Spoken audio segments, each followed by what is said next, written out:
Hello dear students, आशा करिছো তোমালোকৰ সকলোৰে ভাল বুলি। আজি আমি পত্ৰ লেখন মানে চিঠি কেনেকৈ লিখিব লাগে আৰু চিঠিৰ কি টাইপস থাকে, বেলেগ বেলেগ ধৰণৰ কিছুমান নিয়ম থাকে, ৰুলস এণ্ড ৰেগুলেশনস থাকে, কেনেকৈ চিঠি এখন লিখিবা তাকে আজি আমি পঢ়িব লৈছো। আৰু पत्र दो प्रकार के होते हैं, औपचारिक और अनौपचारिक। माने there are two types of letter writing. Letter केनेके लिखे, औपचारिक माने फॉर्मेल, जितो आमी स्कूलर टीचरक बा हेडमास्टरक लिखिम फॉर्मेल, आरो तलर अनौपचारिक माने इनफॉर्मेल, जितो आमी घरर परिवारक लिखो।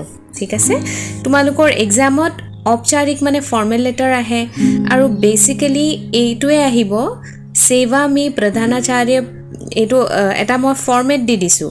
ঠিক আছে, প্ৰথম ষ্টাৰ্টিঙত সদায় सेवा मी লিখে, তাৰ ওপৰত ডেটটো থাকে, প্ৰধানাচাৰ্য মানে প্ৰিন্সিপাললে হেডমাষ্টাৰলে লিখিছা, তাৰ পিছত বিদ্যালয়ৰ নাম আৰু বিষয়টো আহিব। বিষয় মানে তুমি কেইদিনৰ কাৰণে ছুটি ল'ব বিচাৰিছা সেইখিনি লিখিব লাগে। এইটো এটা একদম বেসিক ফৰ্মেট হয়, ইয়াৰ ওপৰতে লিখিলে হয়। তাৰ পিছত বডি অফ দ্য লেটাৰ মানে মুখ্য বিষয় বস্তু, মুখ্যতঃ তুমি কেইদিনৰ কাৰণে ছুটি লৈছা, কি নাম তোমাৰ, সেইখিনি গোটেইখিনি ইয়াত থাকিব। তাৰ পিছত সমাপন, কেনেকৈ তুমি এণ্ডিং কৰিবা এখন লেটাৰ। ঠিক আছে, এইখিনি হৈছে নিয়ম। লাষ্টত ধন্যবাদ দি পেলাই आपका आज्ञाकारी शिष्य, এই লাইনটোতো সবতে থাকিবই। নাম, তোমাৰ ক্লাছ, তাৰপিছত অনুক্ৰমাঙ্ক মানে তোমাৰ ৰোল নম্বৰ আৰু ডেট। এইখিনিয়ে হৈছে তোমালোকৰ কেনেকৈ তোমালোকে এখন লেটাৰ লিখিবা বা এটা ফৰ্মেট লেটাৰ ৰাইটিঙৰ। এইটো 5 মাৰ্কছৰ কাৰণে আহে HSLCত। গতিকে বস্তুখিনি ধুনীয়াকৈ বুজি ল'লে আৰামত 5 মাৰ্কছ তোমালোকে পাবা। औपचारिक पत्रे আহিব, তোমালোকৰ প্ৰধানাচাৰ্যলে এখন লিখিবলৈ আহিব চিঠি, এইকেইদিনৰ কাৰণে ছুটি খুজি পেলাই, বা কাবাৰ ঘৰত বিয়া আছে, ছুটি কাৰণে এখন লেটাৰ লিখা, তাকে পত্ৰ লিখন বুলি কোৱা হয়। ঠিক আছে, তোমালোকৰ এক্সামত এইখন এখন চাই গ'লে সেইখনত তোমালোকৰ আৰামত পাৰিবা। इतिया मैं दीसू एटा क्वेश्चन, आप 10वीं कक्षा में पढ़ने वाली मानसी शर्मा है। आपकी बड़ी बहन का विवाह पड़ने के कारण आप विद्यालय नहीं जा सकेंगी। इस संबंध में 4 दिन के अवकाश हेतु अपने विद्यालय के प्रधानाचार्य को एक पत्र लिखे। এটা তোমালোকে কেনেকৈ লিখিবা, এইটো কোৱেশ্যনৰ এনসাৰ প্ৰথম ডেট দিলা, তাৰপিছত सेवा में এইটো সদায় আহিব প্ৰধানাচাৰ্যজি বুলি লিখিবই লাগিব, তাৰপিছত তোমালোকৰ স্কুলৰ নাম আৰম্ভ কৰিবা মহোদয়া এনেকৈ। ঠিক আছে, विनम्र निवेदन यह है कि मैं इस विद्यालय की 10वीं कक्षा की छात्रा हूँ। मेरी बड़ी बहन का विवाह आगामी इमान फरवरी इमान तारीखत होबो। विवाह महोत्सव के कारण घर में मेहमानों का आना जाना लगा रहेगा, इससे घर में कामकाज बढ़ जाएगा। मुझे भी घर के कार्यों में माँ का हाथ बटाना है, इस कारण मैं 13 फरवरी से 16 फरवरी तक विद्यालय आने में असमर्थ हूँ। এইটো হৈছে main body of the letter. তুমি কি ক'ব বিচাৰিছা ইয়াৰ পিছতে এইখিনিতে ধুনীয়াকৈ ক'ব লাগিব। ঠিক আছে, তাৰপিছত এনেকৈ समापन माने लास्टत शेषটো কেনেকৈ কৰিবা, आपसे प्रार्थना है कि मुझे 13 से 16 फरवरी इमान तक अवकाश प्रदान करने की कृपा करें, आपकी अति कृपा होगी। बस शेष তাতে ধন্যবাদ সহিত आपकी आज्ञाकारी शिष्य। নামটো কি দিছিলে সদায় মনত ৰাখিবা, যদি নিদিয়ে ব কিবা এটা দিলে হ'ল, নিজৰ নাম লিখি নিদিবা সদায়। ঠিক আছে, তেতিয়া মেট্ৰিকৰ এক্সামত নিজৰ নাম, ঠিকনা বা এইবোৰ দিব নালাগে, এইটো ডাঙৰ এটা ভুল হ'ব।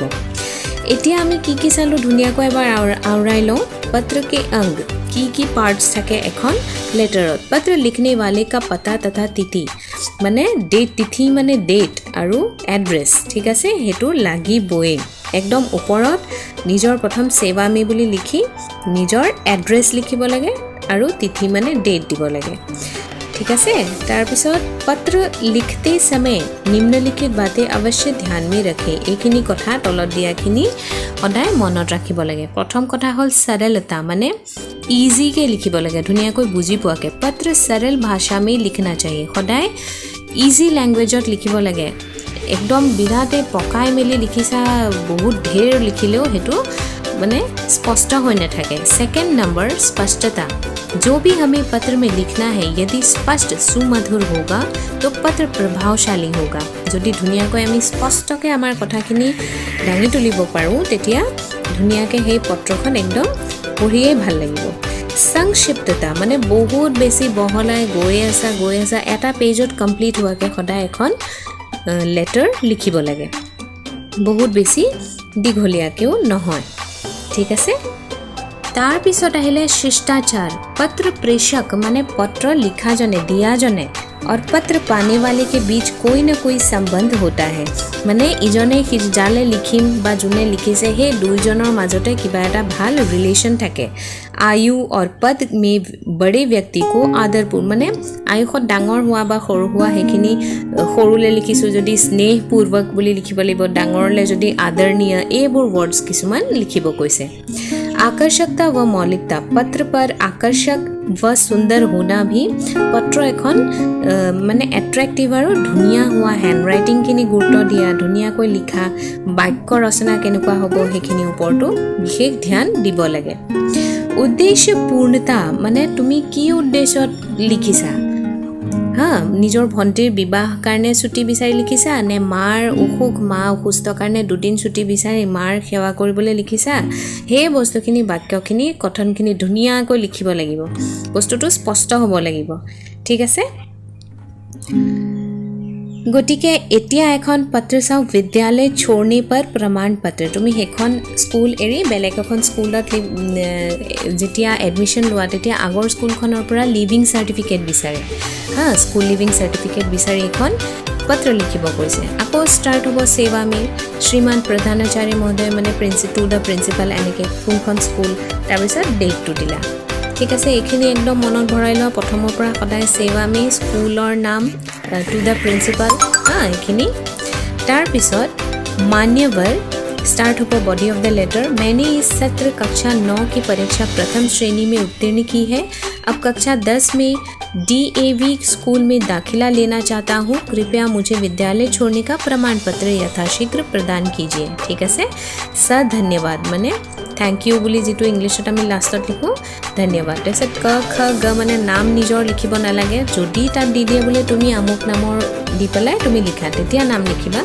तार तलत लिखिबा तुमार कोन क्लासर तार पिছত अनुक्रमांक माने रोल नम्बर लिखि स्कूलर नाम लिखि दिबा और ताते तुमालुकर तात शेष नेक्स्ट आरो এখন দিছো ধুনিয়াকৈ চাই লোৱা प्रधानाचार्य को छुट्टी के लिए आवेदन पत्र माने एप्लिकेशन निजर प्रधानाचार्यक लिखिब लागे प्रिंसिपलक HSLC एटो आहिसिले আগতে দেই प्रथम डेट दिला তাৰপিছত আকৌ सेवा में দি आरंभ হয় एकदम ধুনিয়াকৈ এখন মনত ভৰাই লোৱা डेट दिला सेवा में आरंभ होबो श्रीमान प्रधानाचार्य जी माने प्रधानाचार्य माने प्रिंसिपल होले तार पिছত स्कूलर नाम लिखिला ऊपरत महोदय प्रार्थना यह है कि गत बुधवार से ज्वर से ग्रसित हूँ मैंने खूब ज्वर उठी से बुखार के प्रकोप से मैं इतना दुर्बल हो गया हूँ कि अगले 8 दिन तक विद्यालय में उपस्थित होने में असमर्थ हूँ अतः आपसे अनुरोध है कि मुझे एनुका छुट्टी लगे आपका आज्ञाकारी छात्र पल्लव दास जदि दिए पल्लव दास बोली तेतियाहे लिखिबा जदि निदिए निलिखिबा निजर नामটো अ